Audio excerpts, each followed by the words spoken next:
पहले फिल्म की वजह से पहचान मिले और फिल्मी परिवार से ताल्लुक हो तब भी इंडस्ट्री में सफलता की गारंटी नहीं है। बहुत से ऐसे कलाकार हैं जिनकी शुरुआत तो शानदार रही लेकिन वो टॉप तक नहीं पहुंच पाए। एक ऐसी ही अभिनेत्री थी विद्या सिन्हा, जिनका जन्म 15 नवंबर 1947 को हुआ था। विद्या 18 साल की थी जब 1968 में उन्होंने मिस बॉम्बे का खिताब जीता। उसके बाद वो मॉडलिंग करने लगी। उन्होंने कई ब्रांड्स के लिए भी विज्ञापन किए। उन्हीं दिनों निर्देशक बासु चटर्जी ने उनकी फोटो मैगजीन में देखी। उन्होंने फोटो देखकर विद्या को फिल्म रजनीगंधा 1974 का रोल ऑफर किया।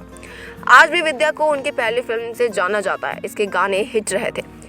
विद्या के पिता प्रताप राणा प्रोड्यूसर थे। उनके नाना 40 के दशक के बड़े प्रोड्यूसर थे। शुरुआत से उन्होंने फिल्मों के बारे में देखा सुना, लेकिन घर पर माहौल बिल्कुल अलग था।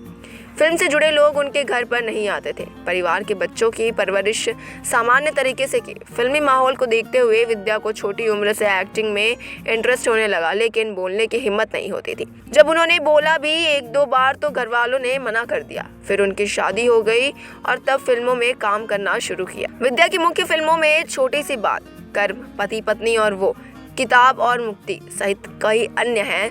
10 सालों में उन्होंने करीब 30 फिल्मों की थी, लेकिन वो उस ऊंचाई तक नहीं पहुंच पाई कि उनकी गिनती टॉप अभिनेत्रियों में होने लगे। जल्दी उन्हें साइड किरदार मिलने लगे। इसके लिए विद्या खुद की ही गलती मानती थी।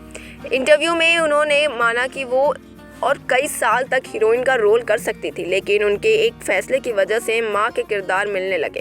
दरअसल 80 के दशक में जब वो करियर के पीक पर थी, तब उन्होंने अचानक फैसला किया कि वो फिल्मों में काम नहीं करेंगे। वो बेबी प्लानिंग कर रही थी।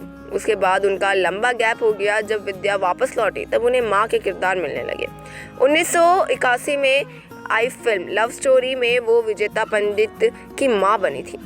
फिल्मों के साथ विद्या ने कई टीवी सीरियल्स में काम किया। इनमें काव्यांजलि कबूल है, इश्क का रंग सफ़ेद और कुल्फी कुमार बाजेवाला है। 15 अगस्त 2019 को 71 साल की उम्र में विद्या का निधन हो गया। उनकी एक बेटी जानवी है जो विदेश में रहती हैं।